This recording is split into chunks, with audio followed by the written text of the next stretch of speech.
Hey everybody, I got a couple of comments and messages saying you wanted a driving review to see what I thought about how it drives and everything about the car, other than the stuff I said in the last video. So anyways, my overall is nice about this entire car.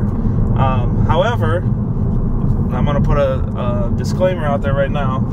If you're looking to spend money and do all kinds of stuff and get massive power, this is not the car you want. I bought this because it has 4 doors, it has back seat, it still has enough power to make me feel like I'm driving a car that I should be driving.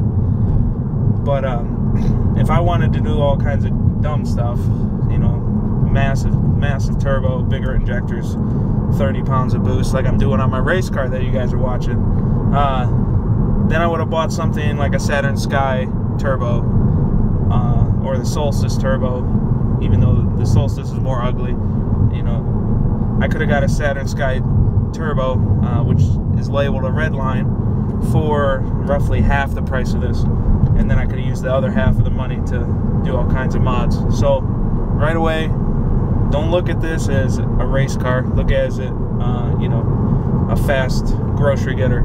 So anyways, on to the actual review now of the Ford Focus ST. There's a couple disappointing things about it. The tires they put on from the factory are a little bit, I don't know, they're just a little bit too weak. They don't stick very well. They're the Eagle. I believe they're the Eagle F1s. I would have liked to have seen, you know, if I know I'm buying a fast car or a sport hatch, I would have liked to seen something like Dunlop Dureza Star Specs or Hankook RS3s, something that I know I'm going to get less mileage on the tires, but it fits the car better and you're going to be able to stick the power down to the ground. So if you have an ST, look at the Dureza Star Specs, the Dunlop Star Specs, and the Hankook RS3s. Other than that, I really wouldn't bother with any kind of dumb drag radials or any of that. You're going to end up breaking the car probably on the track. As far as the way it drives smooth. It's stiffer than my other Focus. I have a plain SE, which was that white one in the other video. That thing, I just use it for taking long trips because it gets 38 miles a gallon. I love that thing. This one, unfortunately, I've been able to only get between city and freeway 25.5 miles a gallon as a overall. I have gotten it up to 28 miles a gallon going from Albuquerque to Phoenix, but there's a lot of mountains there, and I won't know the true best quality gas mileage until I take my trip to Michigan for Christmas, where it's all flat going through Oklahoma, Missouri, Indiana, and stuff like that. So one thing to note, the shifter throw is pretty massive. I have to shift like, what is that, 6 inches, 7 inches almost. It's pretty ridiculous. Other than that though, the shifting is smooth. I've never missed a shift in this thing. It feels like you know you're in gear. If any of you have driven some manual cars where you shifted but you don't really know, there's no, oh, I'm in gear right now. This one, some people have complained is too clunky, but that's what I'm talking about. It gives you the feeling, hey, I'm in gear, I know I can let go of the clutch without grinding, you know.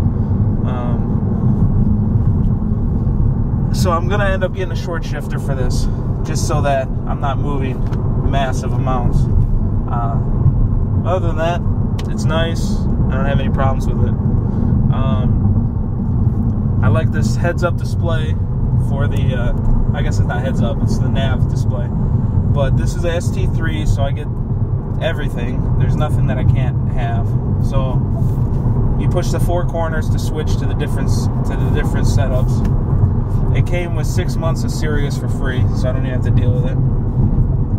I got it connected to my Samsung Note 2. And then I got the nav set up. And I I haven't really used the climate control this way. I just control it all with this dual control center down here. I haven't really seen a need to push a button up here when I can just push it down here where my shifter hand's always down there anyways. But yeah, no real complaints about that, except for, like I said in the last video, it's not powerful enough. It's just not powerful enough. You roll down the windows and that's it. They just didn't put a big enough amp. The sound quality is good though, as long as the windows are up. So yeah, they have also on the dashboard, they have this little thingy here, which I don't know how, hopefully it'll focus. And it tells you how you're doing on your gear shifting, anticipation, and your speed. So